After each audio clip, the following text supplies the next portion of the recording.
श्री गणेशाय नमः। श्री सीतारामाभ्यां नमः। श्री हनुमते नमः। श्री उमापते नमः। श्री गुरुवे नमः। सब संतन की जय जय। जय जय सीताराम। राधे श्याम।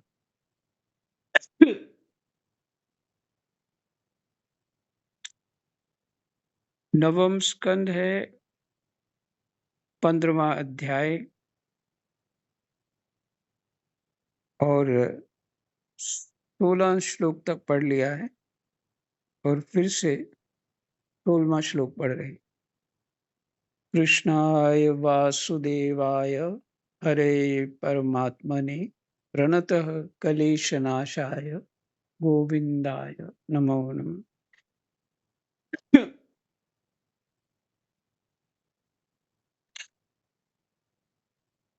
राजा परीक्षित ने पूछा, भगवान, अवश्य ही उस समय के क्षत्रिय विषय लोलुप हो गए थे, परंतु उन्होंने परशुराम जी का ऐसा कौन सा अपराध कर दिया जिसके कारण उन्होंने बार बार क्षत्रियों के वंश का संहार किया? क्योंकि परीक्षित भी क्षत्रिय हैं, तो उन्होंने कहा हाँ, हो गए थे। सुखदेव जी कहने लगे, परीक्षित, उन दिनों हयवंश का अधिपति था अर्जुन। वह एक श्रेष्ठ क्षत्रिय था।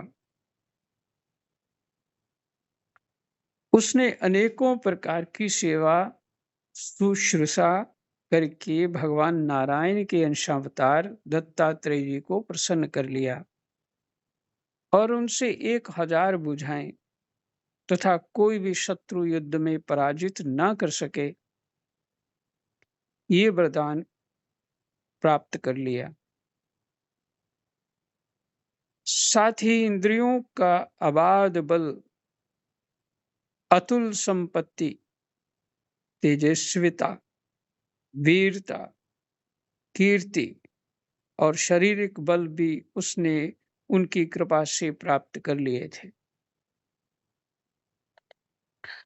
वह योगेश्वर हो गया था। उसमें ऐसा ऐश्वर्य था कि वह सूक्ष्म से सूक्ष्म, स्थूल से स्थूल रूप धारण कर लेता। सभी सिद्धियां उसे प्राप्त थीं। वह संसार में वायु की तरह सब जगह बेरोक टोक विचरा करता। एक बार गले में वैजयंती माला पहने सहस्त्रबाहु अर्जुन बहुत सी सुंदरी स्त्रियों के साथ नर्मदा नदी में जल विहार कर रहा था।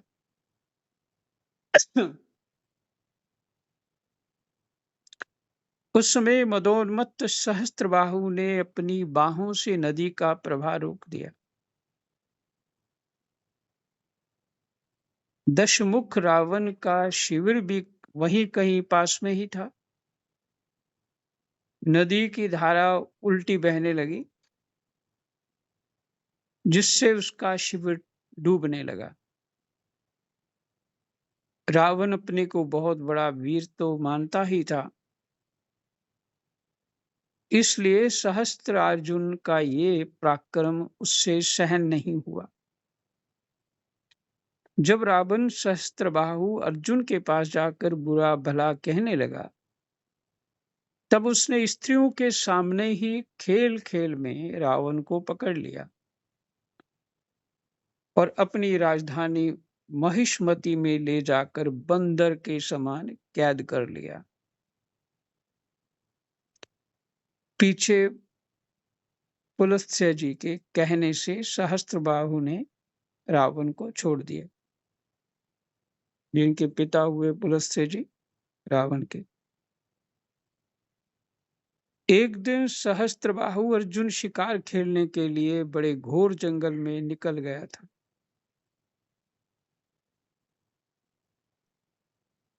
दैववश वह जमदग्नि मुनि के आश्रम पर जा पहुंचा। वहां जमदग्नि मुनि के आश्रम पर जा पहुंचा। परम तपस्वी जमदग्नि मुनि के आश्रम में कामधेनु रहती थी।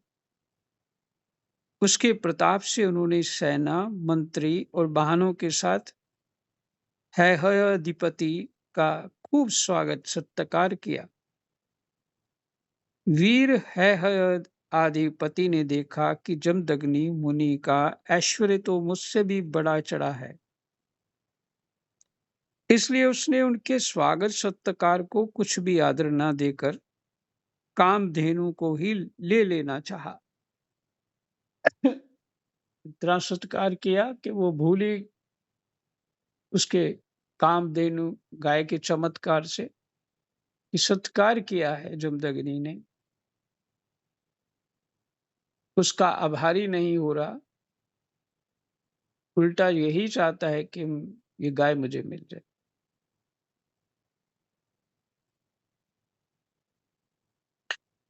उसने अभिमानवश जमदग्नि मुनि से मांगा भी नहीं, अपने सेवकों को आज्ञा दी कि कामधेनु को छीन ले चलो। उसकी आज्ञा से उसके सेवक बछड़े के साथ बां डकारती हुई कामधेनु को बलपूर्वक महिष्मतिपुरी ले गए।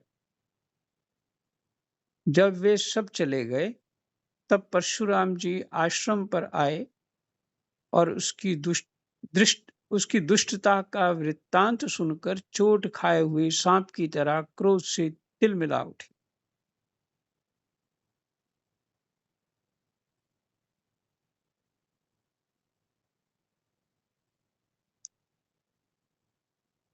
वे अपना भयंकर फरसा, तरकस, ढाल एवं धनुष लेकर बड़े वेग से उसके पीछे दौड़े, जैसे कोई किसी से ना दबने वाला सिंह हाथी पर टूट पड़े। सहस्त्रबाहु अर्जुन अभी अपने नगर में प्रवेश कर ही रहा था कि उसने देखा परशुराम जी महाराज बड़े वेग से उसकी ओर झपटे आ रहे हैं। उनकी बड़ी विलक्षण झांकी थी। वे हाथ में धनुष्वान और फरसा लिए हुए थे। शरीर पर काला मृग चर्म धारण किए हुए थे। तपस्वी जो है उनको बहुत अनुकूल रहता है साधना में काला मृग चर्म। और उनकी जटाएं सूर्य की किरणों के समान चमक रही थीं। भगवान परशुराम जी की। उन्हें देखते ही उसने गदा, खड़ग, बाण, रिष्टि, शतग्नि और शक्ति आदि आयुधों से सुसज्जित एवं हाथी, घोड़े, रथ तथा पदातियों से माने पैदल सेना से युक्त अत्यंत भयंकर सहस्त्र अक्षोणी सेना 1000 अक्षोणी सेना भेजी। उस सारी सेना को नष्ट कर दिया। भगवान परशुराम ने बात ही बात में अकेले ही उस सारी सेना को नष्ट कर दिया।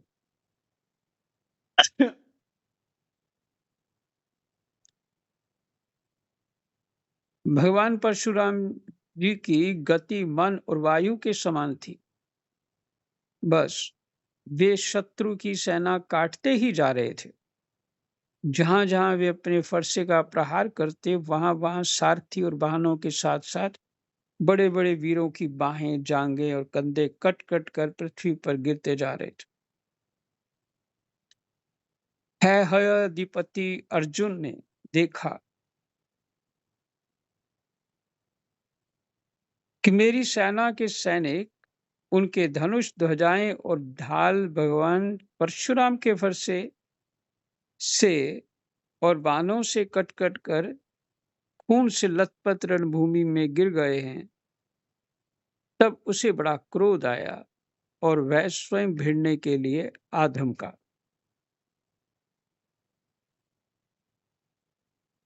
उसने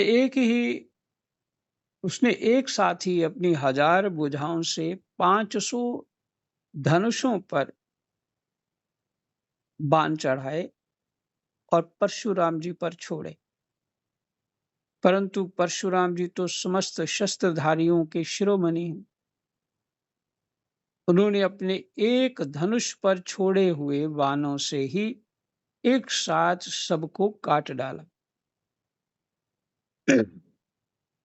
अब है अधिपति अपने हाथों से पहाड़ और पेड़ उखाड़कर बड़े वेग से युद्ध भूमि में परशुराम जी की ओर झपटा। परंतु परशुराम जी ने अपनी तीखी धार वाले फरसे से बड़ी फुर्ती के साथ उसकी सांपों के समान भुजाओं को काट डाला।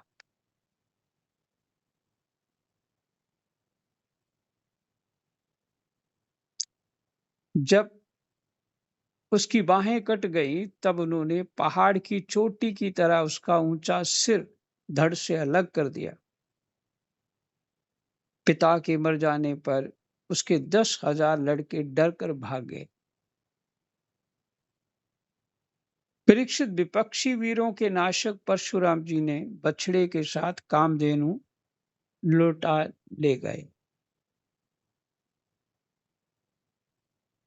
वह बहुत ही दुखी हो रही थी। उन्होंने उसे अपने आश्रम पर लाकर पिताजी को सौंप दिया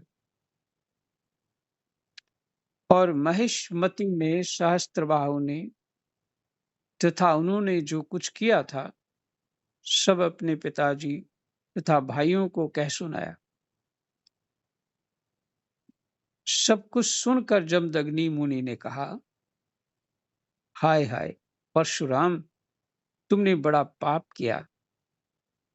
राम राम, तुम बड़े वीर हो, परंतु सर्वदेवमय नरदेव का तुमने व्यर्थ ही वध किया। नरदेव मैंने राजा। तुम बड़े वीर हो, परंतु सर्वदेवमय नरदेव का तुमने व्यर्थ ही वध किया। बेटा, हम लोग ब्राह्मण हैं। क्षमा के प्रभाव से ही हम संसार में पूजनीय हुए हैं। और तो क्या, सबके दादा ब्रह्मा जी भी क्षमा के बल से ही ब्रह्म पद को प्राप्त हुए हैं। ब्राह्मणों की शोभा क्षमा के द्वारा ही सूर्य की प्रभा के समान चमक उठती है। सर्वशक्तिमान भगवान श्री हरि भी क्षमावानों पर ही शीघ्र प्रसन्न होते हैं।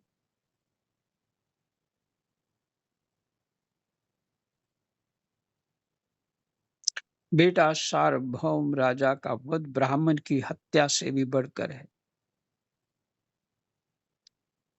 मैंने इतना वीर और सार्वभौम मैंने चक्रवर्ती सम्राट। जाओ, भगवान का स्मरण करते हुए तीर्थों का सेवन करके अपने पापों को धो डालो। जय जय सीताराम। राधे श्याम। 15वां अध्याय विश्राम। यही विश्राम करते हैं। कृष्णाय वासुदेवाय हरे परमात्मने प्रणतः क्लेशनाशाय गोविंदाय नमः नमः। जय जय।